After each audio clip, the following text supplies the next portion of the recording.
হ্যাঁ, বিভিন্ন মহল থেকে আমাকে বারবার জিজ্ঞেস করা হচ্ছে,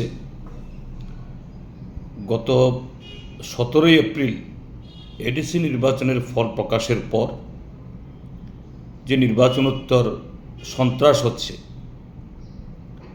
এবং এই সন্ত্রাসে শাসক দল তথা ভারতীয় জনতা পার্টির সভ্য সমর্থকরা তারা মার খাচ্ছেন, তাদের বিভিন্ন ত্রাণ শিবিরে সেখানে আশ্রয় নিতে হচ্ছে এবং সরকারের তরফ থেকে তড়িঘড়ি যারা এইভাবে বাড়িঘর ছাড়া হয়েছেন, যাদের বাড়িঘর পুড়িয়ে দেওয়া হয়েছে বা ভেঙে দেওয়া হয়েছে, অন্যান্যভাবে ক্ষতিগ্রস্ত করা হয়েছে, সরকার তাদের জন্য একটা আর্থিক সাহায্য ঘোষণা করেছেন। এ সম্পর্কে আমাদের মন্তব্য কী? তারপর এটাও এখন অনেকে জিজ্ঞেস করছেন বা আমি নিজেও শুনছি যে রাজ্যের শাসক দলের বড় কর্তারা, রাজ্যের মাননীয় মুখ্যমন্ত্রী এবং বিজেপি দলের সভাপতি, তারা এই সমস্ত বিভিন্ন শিবিরগুলো পরিদর্শন করে সেখানে সাংবাদিকদের বলছেন একদিক থেকে যে না, আইনের পথে চলবে, এভাবে সন্ত্রাস করতে দেওয়া হবে না। আর সেই কথার পিঠে লাগিয়ে দিচ্ছেন যে টিপরামথা দল, যাদের বিরুদ্ধে অভিযোগ, তারা নাকি অতীতে বামপন্থী তথা সিপিএমদের কাছ থেকে এই ধরনের কার্যকলাপ বা সন্ত্রাসী অভ্যাস এগুলি রপ্ত করে এখন বিজেপির উপর প্রয়োগ করছে। আমি এই কথাগুলো উত্তরে বলতে চাই, ইতিমধ্যে আমাদের পার্টির তরফ থেকে আমরা বলেছি অর্থহীনভাবে নির্বাচনোত্তর যে সন্ত্রাস বা নির্বাচনের পূর্বেও যাওয়া হয়েছে, আমরা এর নিন্দা করি, আমরা এর সমর্থন করি না। এতে কারা আক্রান্ত হলেন, কারা ক্ষতিগ্রস্ত হলেন, এটা দেখার বিষয় নয়। এটা কোনো পক্ষের তরফ থেকেই অন্য কোনো পক্ষের উপরে এরকম আক্রমণ করা, এটা সবসময়ই গর্হিত, অগণতান্ত্রিক এবং জঘন্য অপরাধ। আমরা এর নিন্দা জানাই এবং অচিরেই এটা বন্ধ হোক। ত্রিপুরামথা দল, যাদের বিরুদ্ধে অভিযোগ, তাদের নেতৃত্বের তরফ থেকে কিছু একটা এই হালকা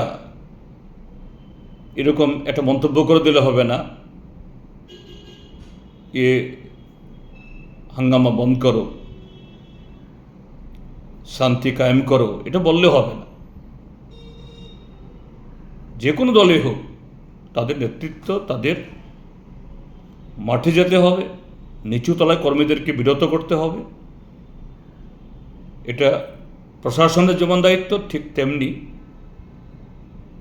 যে দলগুলো যাদের আশ্রয়ে এই জাতীয় সমাজবিরোধী কার্যকলাপ হচ্ছে, তাদের নেতৃত্বেরও এটা দায়িত্ব, এটা সব সময়তেই।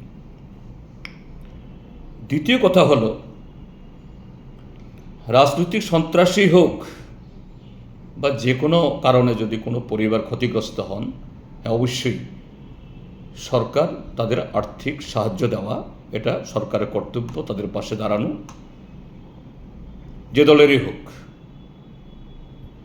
এখন শাসক দলের লোক মার খাচ্ছে, এই জন্য সরকার স্বতঃপ্রণোদিত হয়ে একটা তড়িঘড়ি তাদের জন্য প্রাথমিকভাবে প্রায় 65 লক্ষ টাকা সাহায্য ঘোষণা করেছেন। এতে আমাদের কোনো বিরোধ নেই। প্রয়োজন হলে যাদের বাড়িঘর সম্পূর্ণ নষ্ট হয়েছে, ব্যবসাপাতি সম্পূর্ণ ধূলিসাৎ হয়ে গেছে, রোজগার বন্ধ হয়ে গেছে। সেখানে নিয়মকানুন শৃঙ্খলা রক্ষা করে সে সমস্ত পরিবারগুলো তাদের দাঁড় করানোর জন্য সরকার তাদের পাশে দাঁড়াক, আমরা এটা চাই। কিন্তু এখানে প্রশ্ন থেকে যায়, সরকার তো সরকার, সরকার অর্থ এটা জনগণের অর্থ, এটা কোনো দলের নয়। সরকার কোনো দল চালাতে পারে, কিন্তু সরকারের পয়সা দলের পয়সা নয়। এই ভারতীয় জনতা পার্টি সরকার কায়েম হওয়ার পর 2018 ইংরাজির বিধানসভা নির্বাচনের পর, 2019 লোকসভা নির্বাচনের পর, তারপরে ত্রিস্তর পঞ্চায়েতের নির্বাচনের ফল বেরোনোর পর, তারপর 2023 লোকসভা বিধানসভার পর, 2024 লোকসভার পর ত্রিপুরাজ্যে এই ভারতীয় জনতা পার্টির দ্বারা শত নয় কত হাজার বাড়িঘর পড়েছে, কত শত শত হেক্টর রাবার বাগান ধ্বংস হয়েছে, দোকান পাট লুট হয়েছে, ভেঙে ফেলা হয়েছে, দৈহিকভাবে আক্রান্ত হয়েছে, রক্তাক্ত হয়েছে। সরকার এই ডক্টর মানিক সাহা তিনি মুখ্যমন্ত্রী হওয়ার পর তার হাতে নাম ধাম ঠিকানা তারিখ সহ এবং কত ক্ষতি হয়েছে লিখিতভাবে আমরা স্মারকলিপি তুলে দিয়েছি। ব্যাগ কয়েক বস্তা রাজ্যের মুখ্য সচিবদের কাছে দেওয়া হয়েছে, ডিজির কাছে দেওয়া হয়েছে। কিন্তু গত 8 বছরে এই হাজার হাজার ক্ষতিগ্রস্তের লক্ষ লক্ষ কোটি কোটি টাকা সম্পদ যে শেষ হয়েছে, রোজগার বন্ধ হয়েছে, গাড়ি ঘোড়া অটো জ্বালিয়ে দেওয়া হয়েছে, এর প্রেক্ষিতে একটি নয়া পয়সা এই ডক্টর মানিক সাহার সরকারের কোষাগার থেকে ক্ষতিগ্রস্ত দেওয়া হয়নি। যারা অপরাধ করেছে, অনেক ঘটনা পুলিশের সামনে দিন দুপুরে নাম ধাম দিয়ে এফআইআর করা হয়েছে, মেমোরেন্ডাম সাবমিট করা হয়েছে, একটা এফআইআরেরও কগনিজেন্স নেওয়া হয়নি, কোনো অপরাধী ধরা পড়েনি। তার সাথে আরও অন্যান্য অপরাধ দিন দুপুরে আমাদের পার্টি রাজ্য দপ্তর থেকে শুরু করে ত্রিপুরাজ্যে এমন একটা পার্টি অফিস বাদ নেই, একটাও বাদ নেই। সর্বোচ্চ 18 বার কোনো কোনো পার্টি অফিস আক্রান্ত হয়েছে। কোথায় ভারতীয় জনতা পার্টি ডক্টর মানিক সাহার তার গণতন্ত্রের বুলি, সাংবিধানিক অধিকারের কথা তারা বলছেন? আর তিনি এখন তার এই অপরাধকে আড়াল করার জন্য বলছেন ত্রিপুরা মথা নাকি সিপিএমের কাছ থেকে শিখে এসব করছেন। আমি আমাদের মাননীয় মুখ্যমন্ত্রী, তিনি মুখ্যমন্ত্রী হওয়ার আগে বিজেপির সভাপতি ছিলেন।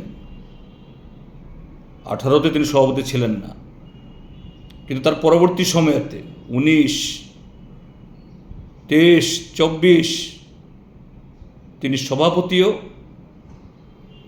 এবং মুখ্যমন্ত্রীও, স্বরাষ্ট্রমন্ত্রীও।